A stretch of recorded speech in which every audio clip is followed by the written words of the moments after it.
opportunity open. Thank you. Maybe we can start with Mr. Alexander, just a few words. Good morning, Thanks. our corporate partners present, members of the media, fellow South Africans. Today we stand in celebration as we welcome home our victorious junior Springbok team. These young players are not only triumphed on the world stage, but they've captured the hearts of our nation. Their performance at the Under-20 World Championship was nothing short of exemplary. They wore the green and gold with discipline, pride, and relentless spirit. Through grit and passion, they showed the world what it truly means to be South African. At the helm of this incredible campaign stood Kevin Foote, the coach, whose leadership, strategic brilliance, and unwavering belief in his players laid the foundation for our success. And leading the charge on the field was Captain Riley Norton, whose composure, courage, and heart drove the team forward when it mattered most. Their partnership exemplified the power of the vision, and execution worked in harmony. But this victory goes beyond the scoreboard. It symbolizes hope, unity, and the power of sport to uplift and inspire. These champions reminds us all that the strength of our nation lies in its people, and the greatness blooms where courage meets opportunity. As president of South African Rugby, I'm beaming with pride and gratitude, not only for the players, but for everyone behind us on this journey, the coaches, the staff, the families, and the communities who nurture them.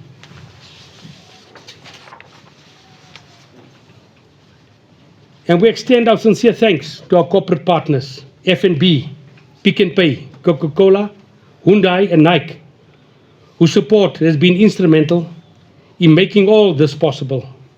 Your belief in the potential of our youth and your investment in the future of South African rugby has helped us create a platform for greatness. Let us continue to rally behind these young leaders. Their story is far from over. If anything, it's just beginning with a new chapter in South African rugby. Welcome home, champions. You made us proud. I thank you. Thank you, Mr. Alexander. By show of hands, please, can you indicate? Maybe my question will start with you, Coach Kev. Just looking back and the restructure of the high performance system, how much did that aid in getting this core group of players together for a prolonged period of time, tours to Georgia, the rugby championship? Did that aid in making sure that you went to Italy fully prepared to be able to come back as champion? 100%. I think that's exactly the first thing. That was the priority. The support that we've had from Mr. Alexander, Mr. Davids, Mr. Oberlazer, Dave Wessels, and from SA Rugby has been incredible. You know, the one thing, we've got this amazing schoolboy system with all this talent, and then we were going into World Cups probably a little bit unprepared because we hadn't had those camps together or those games, and just the ability to play those games. The TRC was incredible for us, and then our preparation building into the World Cup. So we've got all our gratitude goes to them, because if it weren't for that, I don't think we would have been as prepared and as ready to be successful in that tournament. Just a quick follow-up. I mean, the TRC, from a results point of view, wasn't probably the best. How much pressure did you guys feel coming into Junior World Championships on the back of probably not the best in terms of results-wise from the TRC? I think we used the TRC as a, obviously to grow our game, and it was so fundamental for us to play Test match rugby, and, from a cohesion perspective is huge, So I know that obviously we were all disappointed. I mean, the change room was a big learning experience for us as well. Riley spoke brilliantly after that game. He said, every lesson we're going to learn now and be prepared for the World Cup. So it was hard, but, the motivation was then really firmly embedded in us to go to the World Cup and be successful. So, look, I don't regret the TRC. I think that's what we had to go through to get to where we are now. And, the trophy that we wanted is the one that we got. So we're grateful for that. Thank you. Brendan? Kevin, just you said on Saturday night that it was very special. Has it sunk in just what you guys have achieved now? It comes in waves, Bren. Sometimes you just can't believe it, and then you sort of settle down a little bit, and then you come here and you see the people, and then it's it's special. I don't know, Brent. I don't know. You know, I'm just so happy, you know, to be back in South Africa and to be with such special people and to have a Springbok on our hearts. It's not real for now. You know, I just feel like it's a dream. Yes, go ahead. So just obviously the group like this is together under 20s. The guys go back to their franchises now, etc. What is your hope for these guys now over the next year until the next group gets together? Yeah, I suppose, Ben, like when we get together, we're a development program and a performance program because they're still developing, you know, and my hope for them is that they stay in the fight. You know, the reality is there's going to be a lot of players who never had this opportunity, and they all want to play for South Africa, they all want to play URC and represent us. So just keep believing in what you've done and the hard work you've put into this tournament, and if you keep going, there's going to be a lot of these names that you'll see in the future, which is very, very exciting. Kevin, good afternoon. Congratulations. Thank you. Did the gap between the wins of the tournaments make it all the more worth it? Was you look back at 2012 and what that team produced from a future perspective, does this one make the gap all the more worth it? I suppose so, yeah, it does, you know, for the country, you know, for all of us. You know, we've got, as we've all alluded to, how good our talent is in this country, and people are hungry for our under-20 program to do well. So we didn't really focus on it that much because it just adds to the pressure. We had a very tough pool going in. There was enough pressure, you know, knowing that we had to beat the defending champions, England. Australia had beaten us in the TRC. Scotland were 3 points behind England in the Six Nations. So we wanted to make sure we did that well. But the way the guys played, my last message to them before we kicked off for the final was, if you can be anything in this life, be yourself, and just keep playing the way you're playing. And they played with such spirit and just incredible rugby. Thanks. Musa? Coach, thanks. Coach, yeah, I just want to touch, because it has been touched on by my colleagues, the results from the TRC. Then all of a sudden, the first game already laying a mark against Australia, 70-odd points there. What brought about the change in such a short space of time from the team that was getting points, but also conceding a lot of points in Gqeberha? Yeah. And now you guys are putting a whole lot more points in, and you've been clinical with your play. I think you nailed it. We were clinical. You know, even in Gqeberha, we had times to really finish off and we didn't. And obviously, we really looked hard at our defence. And I think as coaches, we want to be the coaches that we wish we had. And we looked at our team and we asked them what they would like from us. And they explained they would maybe want to change our defensive system a little bit to suit our players. And we did that really well. But I think one of the biggest things is our leadership group got to grow through the TRC and into the World Cup. And I truly believe that it was our culture, South African culture, and our leadership that helped us win this championship. Yes. Congratulations, colleagues, guys. Mr. John, it seems like you're making a habit of being at the OR Tambo collecting trophies here, sir. What is under your leadership and the rest of all the squads there that coming in, what does it mean for SA Rugby to see another team coming back successful to South Africa this year? What does it mean for the country and for especially grassroots level this? I think it's very important for South African rugby if our team's winning. You know, it shows that we're working together. Our programs are working. You know, we were in a very dark place in 2016. That was just after that 2013 win, and we had to build. And we thank God for the school system we have. We got a huge player base in our school system. And, you know, I was at the school week last week, and you could see the players coming through. So we are grateful for those coaches and educators who invested so much time into the youth. And for Kevin coming in, you know, one of our things we said when we appointed the coach for the under-20s, the coach must have franchise experience. And it shows on the field. The same thing is happening with our ladies team. You know, we got top-class coaches coaching our players, and we got top-class players. And we want to give them the best opportunity, and I think we've done that. Kevin and his team done a fantastic job. And Riley led the team with distinction, so we're very proud of them. Every one of them we're proud of. So, Mr. President, just as a follow-up question, you opened the door for this question. You've got another national side heading off to England later this year. What type of support will SA Rugby, what type of support should South Africa give our women's team heading off to England later this year? You know, the one thing that our teams do, we draw our strength from the support base we get back home, from the 60-odd million people who support our team. And I appeal to them, let's support the ladies the same way we supported the men that went away. Because we need support. And we, you know, corporate South Africa has come to the table and helped us. You know, we have a franchise coach coaching the ladies team as well. So we'll get there. The ladies are doing exceptionally well, and we're proud of them. And we're asking corporate South Africa, let's back them. All the 60-odd million people, let's back our girls as well. Thanks, President. Peter? Riley, question for you. I was fortunate to commentate on some of your games at the Cricket World Cup last year. Just wanted to find out the difference between that and going to Italy and winning a junior world rugby championship. For you, where do the two rank in terms of their importance? No, of course, playing under 90 Cricket World Cup at home was extremely special to me. Having my friends and my family there and having a home crowd. Just like Ms. Alexander just said, we get all our hope and all our motivation from the fans around us. So to be in South Africa was really special. But then to go abroad and almost be put in a pool of death and have our backs against the wall and then come out with a trophy on top, this definitely ranks a bit higher. I owe a lot to cricket because it taught me a lot that I can use in rugby. And without cricket, I don't think I would be in the position I am today. So I'm really grateful for the opportunities that I've been given with both of them. But I definitely think winning an under-20 championship for the first time in 13 years in a different country, it was really, really special. And like I said in that post-match interview, it was the greatest day of my life. So I'm so proud of the guys I had around me. We had support. Mr. David's coming in. He doesn't have to do that sort of stuff and staying with us in Italy. And all the people back home, it just meant the world to us to try and put a smile on their face and come back with this trophy, which we did. So I'm really honoured and proud of the boys around me. Thanks, Kev. Simon? Hashim, you were able to test yourselves and South Africa's under-20 depth against the best in the world. Who would you say, which country did you see that you could observe might give us the biggest threat of the new generation going through? Which countries do you think has got their ducks in a row as well? I think credit goes to all nations that we played against. I mean, every team that we played was exceptionally good.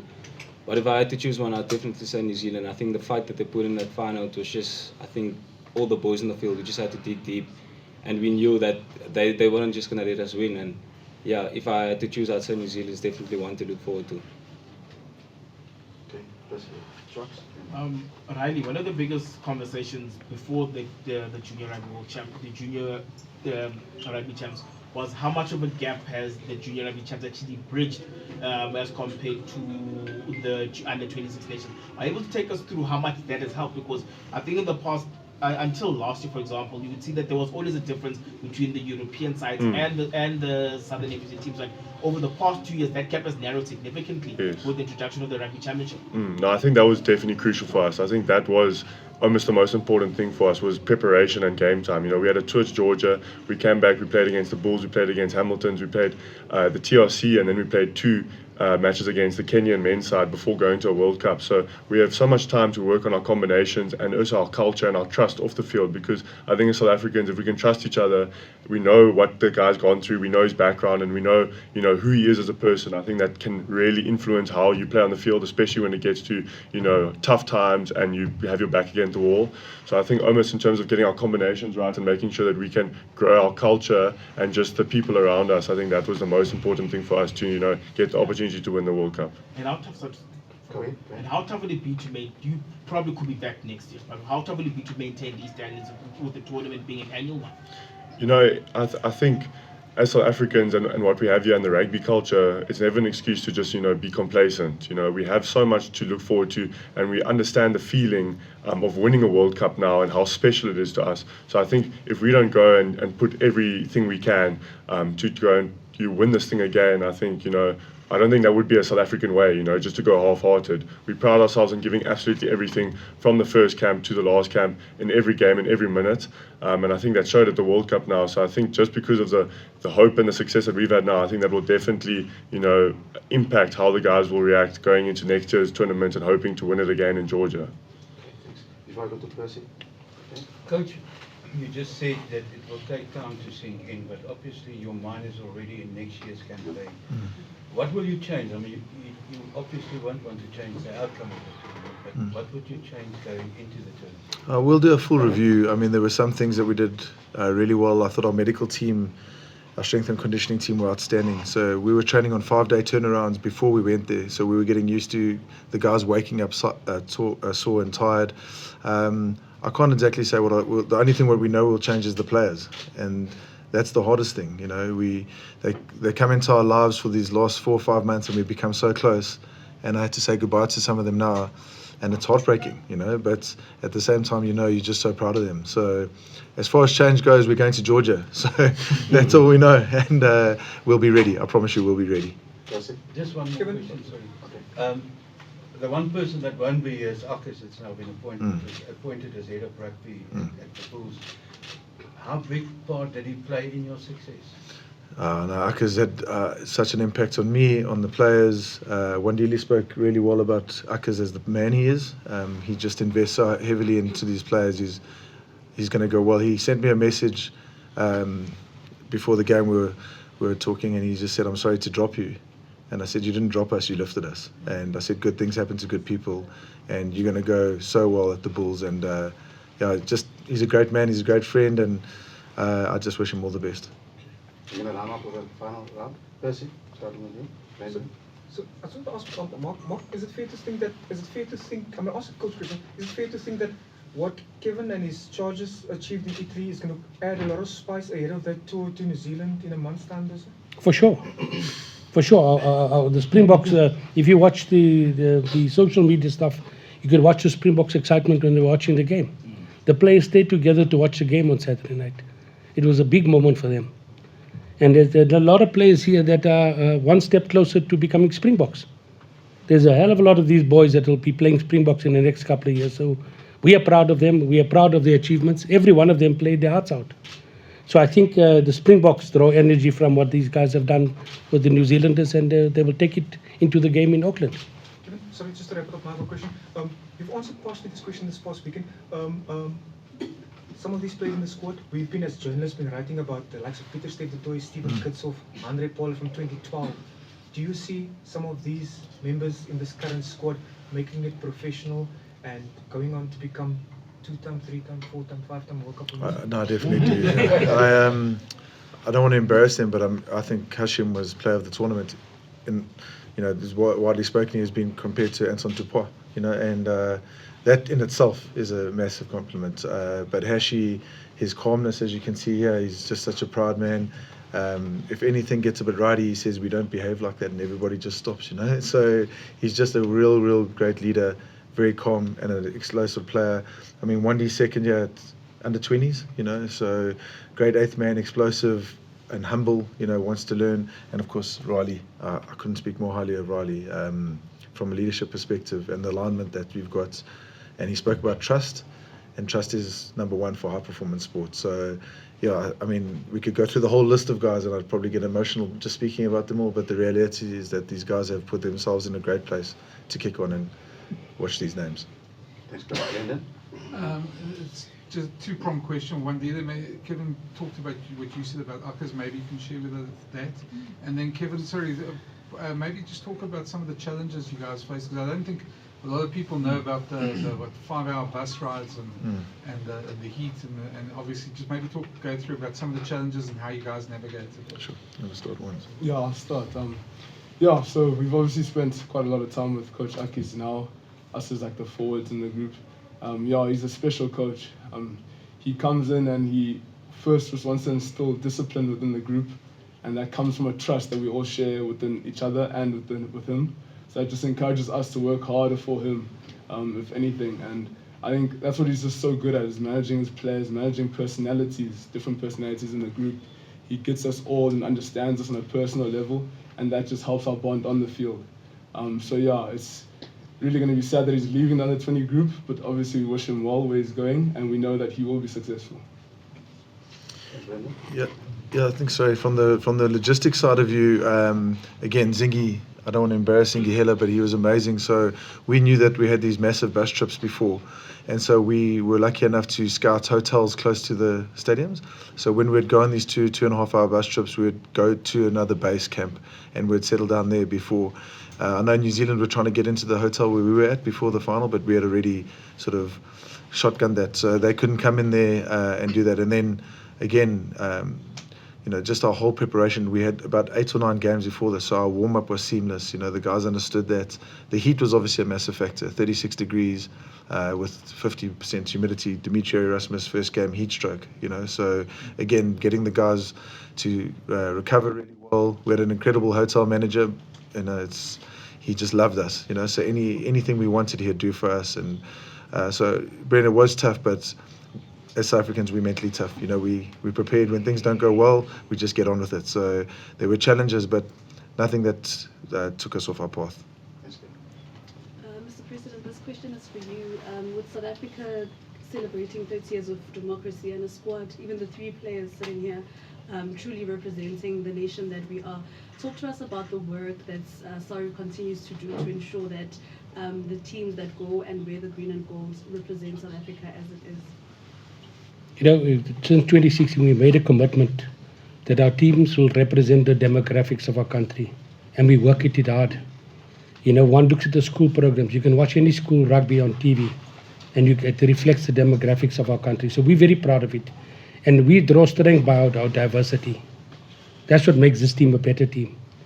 We understand each other, so we're different, but we draw strength from the difference we have in each other, the different cultures we come from. So it's important for us, and we're proud of the schools, what the schools have done for rectifying the demographics at the rugby level. And we're proud of our unions. They've stepped up to the plate, and we continue to grow. We continue to plow into making sure that when we put out a team, it represents South Africa. All 68 million of them. Yeah. Hi, Hashim.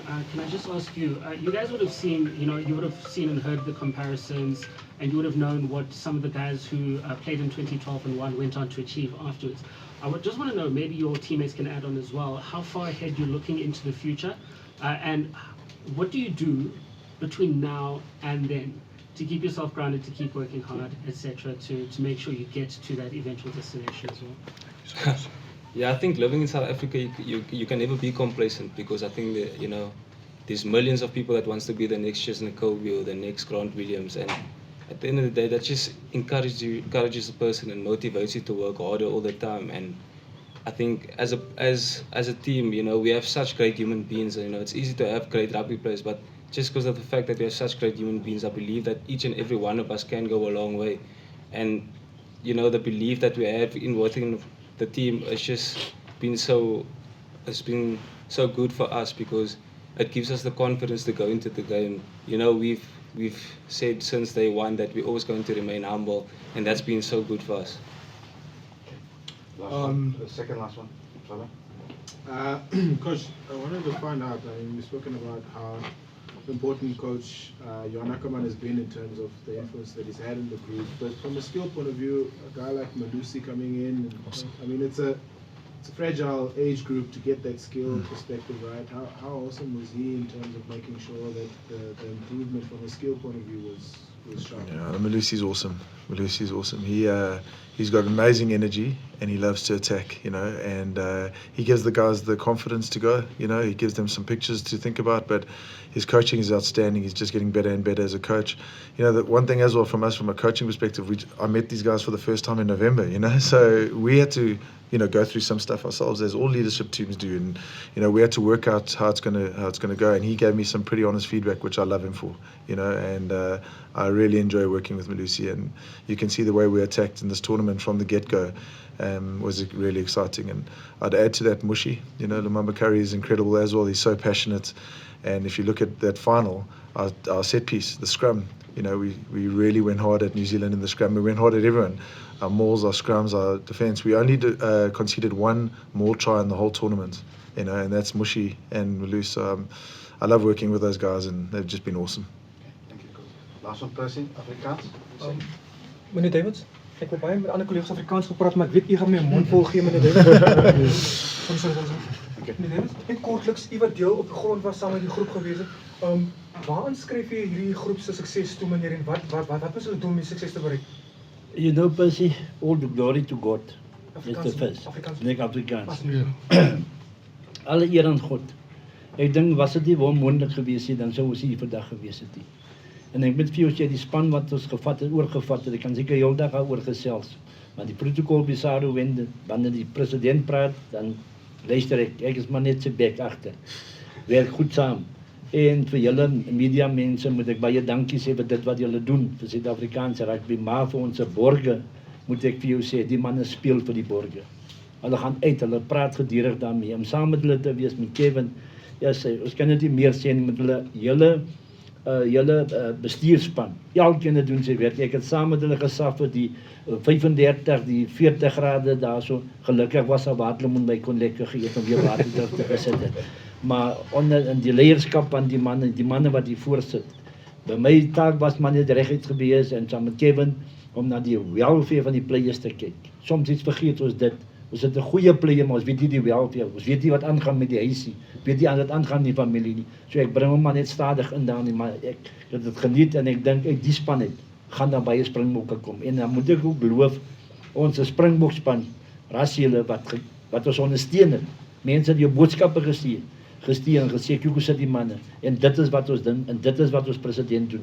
Hy eenheid en hy diversiteit in Suid-Afrika en Suid-Afrika te bou, nie net in rugby nie, maar ook as 'n nasie.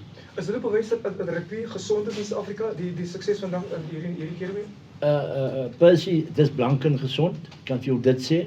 En ek het tussen die manne gesit vir groot rugby mense daar, hulle sê ons skoolstruktuur en dit wat die president gesê het, dit maak vir hulle almal sin dit waarom ons so goed is.